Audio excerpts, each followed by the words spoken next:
কিছু কিছু খাবার এমনই হয় দেখলেই মনটা ভরে যায়, তেমনই একটা রেসিপি আজ নিয়ে এলাম। দেখুন, এই রেসিপিটি আমি বানানোর পরে আমি এতটাই খুশি হয়েছিলাম, আপনাদের কি বলবো। আপনারা ক্যামেরায় কতটা বুঝতে পারছেন ঠিক জানি না, তবে এত সুন্দর হয়েছিল আমি নিজেই বিশ্বাস করতে পারছি না যে আমি নিজে হাতে বানিয়েছি।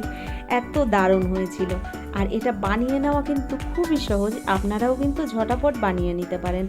আর শুধু দেখার কথা বলছি, খাওয়ার কথাটা আপনারা দেখলেই বুঝতে পারবেন ভিডিওটা, যে খেতেও ঠিক কতটা টেস্ট হয়েছিল। দেখুন কত সহজে এই রেসিপিটি বানিয়ে নিয়েছি আর অল্প সময়ের মধ্যেই তৈরি করে নিয়েছি। চলুন তাহলে রেসিপিটি শুরু করা যাক।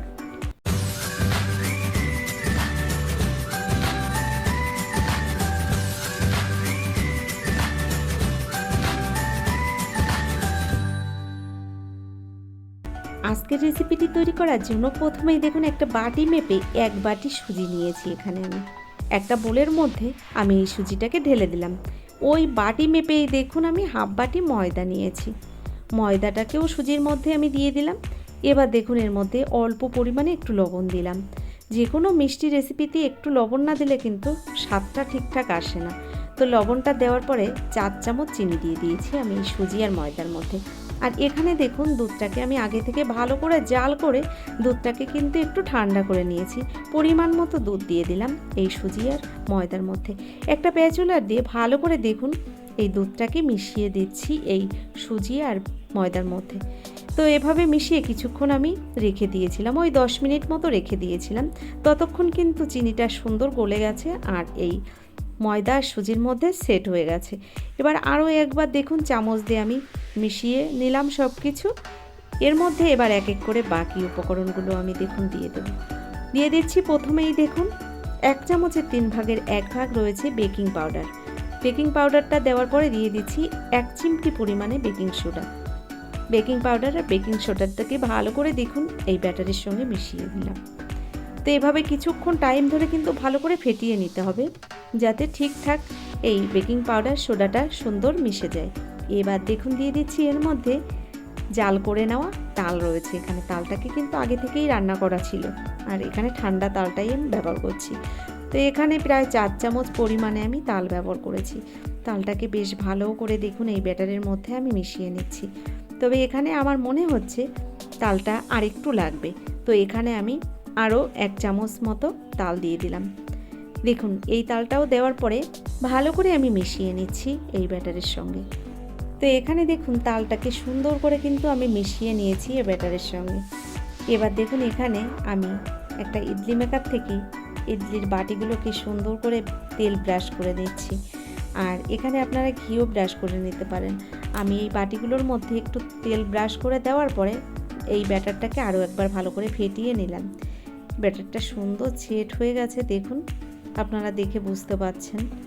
এবার আমি এই ইডলির যে বাটিগুলো রয়েছে এই বাটিগুলোর মধ্যে 1 চামচ করে ব্যাটার দিয়ে দিচ্ছি। দেখুন তো এখানে 1 চামচ করে ব্যাটার এভাবে আমি দিয়ে দিচ্ছি এই ইডলির বাটিগুলোর মধ্যে। নমস্কার বন্ধুরা, আশা করছি হয়তো সকলেই ভালো আছেন। টিয়ার রান্নাঘর থেকে আমি তন্দা আজ আবার নিয়ে এলাম নতুন একটা রেসিপি। দেখতে থাকুন আমার সম্পূর্ণ ভিডিওটি, আশা করছি ভালো লাগবে। আজ তৈরি করে দেখাচ্ছি তালের ইডলি। কি করে এই তালের ইডলিটা তৈরি করছি আপনারা তো এই পর্যন্ত দেখেছেন, সঙ্গে থাকুন পুরোটাই দেখতে পাবেন। তো দেখুন ইডলিগুলো আমি এই বাটির মধ্যে সুন্দর করে সেট করে দিয়েছি। আর এগুলো সেট করে দেওয়ার পরে আমি এখানে নিয়েছি কিছুটা নারকেল কুড়িয়ে। এই কুড়োনো নারকেল দেখুন ওপর দিয়ে একটু আমি সুন্দর করে ডেকোরেশন করে দিলাম। এটা জাস্ট দেখতে যা সুন্দর হবে না, দেখুন আমি এভাবে নারকেল কুচিটা দিয়ে দিলাম। একইভাবে আমি বাকি ইডলিগুলোও বানিয়ে নেব। তো বন্ধুরা আপনাদের কাছে প্রতিদিনের মতো আজও একটাই অনুরোধ করব, যারা এখনও লাইকটা দিতে ভুলে গেছেন লাইকটা দিয়ে ভিডিওটা দেখা শুরু করুন। আর যারা এখনও আমার চ্যানেলটিকে সাবস্ক্রাইব করেননি অবশ্যই আমার চ্যানেলটিকে সাবস্ক্রাইব করে আমার ভিডিওর পাশে থাকা বেল আইকনটি ক্লিক করে নোটিফিকেশানটা অল করে দেবেন। তাহলে কি হবে, আমার ভিডিও আপলোড করার সঙ্গে সঙ্গে তার নোটিফিকেশানটা আপনার কাছে পৌঁছে যাবে। আপনি আপনার টাইম মতোই ভিডিওটা দেখে নিতে পারবেন। এছাড়া যারা ভিডিওটি ফেসবুক থেকে দেখছেন অবশ্যই আমার ফেসবুক পেজটাকে ফলো করবেন। আমার ডেসক্রিপশন বক্সে ফেসবুক লিঙ্কটা দেওয়া আছে, আপনারা চাইলে কিন্তু দেখে নিতে পারেন। দেখুন আমি ইডলিগুলো সব একইভাবে সাজিয়ে নিয়েছি। তো বন্ধুরা, আপনারা তো অনেক রকমের ইডলি খেয়েছেন, বাড়িতে একবার এইভাবে ইডলি বানিয়ে দেখবেন। আমার কথা শুনে দারুণ হয় খেতে, দেখতে হয় অপূর্ব। তো এখনও কিন্তু বাজারে তাল কিনতে পাওয়া যায়। তালের সিজন শেষ হওয়ার আগে একবার হলেও বাড়িতে আপনারা বানিয়ে নিতে পারেন। অনেকে তাল স্টোর করে রেখেও দেয়, আপনারা কিন্তু একবার হলেও বাড়িতে এভাবে বানিয়ে দেখবেন। আমার কথা শুনে দারুণ হয়। দেখুন, আমি ইডলিগুলো সব স্ট্যান্ডের মধ্যে এভাবে সাজিয়ে নিচ্ছি। আর এভাবে স্ট্যান্ডের মধ্যে সাজিয়ে নেওয়ার পরে আমি কিন্তু নাট দিয়ে এই স্ট্যান্ডটাকে আটকে দিচ্ছি। এবার দেখুন আমি কি করছি এই ইডলিগুলোকে। এখানে দেখুন একটা ডেস্কের মধ্যে আমি আগে থেকে জল গরম বসিয়ে দিয়েছি। আর জলের পরিমাণটা আমি খুব কম নিয়েছি, কিন্তু এখানে অল্প জলের মধ্যে স্ট্যান্ডটাকে সুন্দর করে বসিয়ে দিলাম। আর এবার উপর দিয়ে একটা ঢাকনা দিয়ে আমি জাস্ট 5 মিনিট ঢেকে রেখে দেব। এটা বানাতে একদমই টাইম লাগে না, অল্প টাইমের মধ্যেই তৈরি হয়ে যায়। দেখুন 5 মিনিট ঢাকনা বন্ধ করে রেখেছিলাম, চলে এলাম আবার 5 মিনিট বাদে। ঢাকনাটা খুলে আপনাদের দেখাচ্ছি। দেখুন কি দারুণ ফুলেছে ইডলিগুলো, আপনারা দেখে বুঝতে পারছেন নিশ্চয়ই। এবার আমি ইডলিগুলোকে একটু চেক করে নেব ঠিকঠাক তৈরি হলো কিনা। দেখুন একটা টুথপিক দিয়ে আমি একটু দেখে নিলাম, তো ইডলিগুলো পুরোপুরি তৈরি হয়ে গেছে।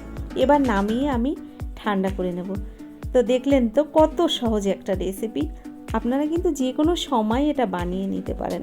দেখুন ইডলি স্ট্যান্ডটাকে আমি নামিয়ে ঠান্ডা করে নিয়েছি। এবার আমি এখান থেকে ইডলিগুলোকে এক এক করে বের করে নেব। দেখুন প্রত্যেকটা ইডলি একই রকম তৈরি হয়েছে। আর এগুলোকে আমি নামিয়ে একটু ঠান্ডা করে নিয়েছি। ঠান্ডা করে নেওয়ার পরে এবার আমি বাটি থেকে তুলে নেব। তো এখানে দেখুন বাটি থেকে ইডলিগুলো তোলার জন্য আমি একটা চামচ ব্যবহার করেছি। চামচের পিছন দিকটা দিয়ে একটু হালকা করে এভাবে চাপ দিলেই ইডলিগুলো সুন্দর উঠে আসবে। তো এভাবে কিন্তু প্রত্যেকটা ইডলি আমি তুলে নিচ্ছি। আর এগুলো তুলে নেওয়ার পরে দেখুন একটা প্লেটের মধ্যে যখন সাজিয়েছি, এটা যেন দেখতে আরও সুন্দর লাগছে। তো বন্ধুরা, আজকের রেসিপিটি আপনাদের কেমন লাগলো অবশ্যই কিন্তু সেটা আমাকে লিখে জানাবেন। আজকের মতো এই পর্যন্তই। পরবর্তী ভিডিও নিয়ে হাজির হয়ে যাব। ততক্ষণের জন্য আপনারা সকলে ভালো থাকবেন। ধন্যবাদ।